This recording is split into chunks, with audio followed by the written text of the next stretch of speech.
GST നടപ്പിലായതോടെ രാജ്യതലസ്ഥാനത്തെ മൊത്തവ്യാപാര കമ്പോളങ്ങൾ ക്ഷീണത്തിലാണ്.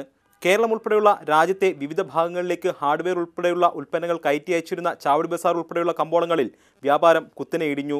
GST നികുതി നിരക്ക് ഉൾപ്പെടെയുള്ള കാര്യങ്ങളിലെ ആശയക്കുഴപ്പമാണ് വ്യാപാരം കുത്തനെ ഇടിയാൻ പ്രധാന കാരണം. अभी तो कंफ्यूजिंग है ना टैक्स पे. पहले लगता था सी फॉर्मेट 2% और अगेंस्ट टी नंबर नहीं तो 12.5%. अब सीधा 18% हाइफंड लगेगा टी नंबर हो ना हो.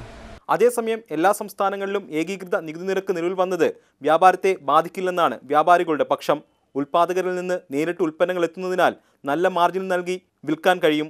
അതിനാൽ ആശയക്കുഴപ്പം മാറിയാൽ വ്യാപാരത്തിൽ ഉണർവുണ്ടാകുമെന്നും വ്യാപാരികൾ പറയുന്നു. हमारी आइटम है वो 30-40% वैसे ही प्राइस कम होता है ऑल ओवर इंडिया से.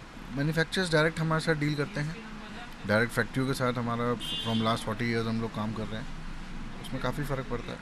കേരളത്തിലെ നല്ലൊരു ശതമാനം ചില്ലറ ഉൽപ്പന്ന വ്യാപാരികളും ചാവടി ബസാറിൽ നിന്നാണ് ഹാർഡ്വെയർ ഉൽപ്പന്നങ്ങൾ മൊത്തമായി വാങ്ങിയിരുന്നത്. GST വന്നതോടുകൂടി പുതിയ ഓർഡറുകൾ ലഭിക്കുന്നില്ല. നല്ല മാർജിൻ ലഭിച്ചിരുന്നതിനാൽ സ്വന്തം ആവശ്യങ്ങൾക്കും മലയാളികൾ ഇത്തരം മാർക്കറ്റുകളെ ആശ്രയിച്ചിരുന്നു. അതേസമയം ഉൽപ്പാദകർ പ്രാദേശികമായി ഉൽപ്പന്നങ്ങൾ എത്തിച്ചു കൊടുക്കുന്നതിനാൽ കഴിഞ്ഞ 5 വർഷമായി വ്യാപാരത്തിൽ ചെറിയ തോതിൽ ഇടിവുണ്ടായിട്ടുണ്ടെന്നും വ്യാപാരികൾ പറഞ്ഞു.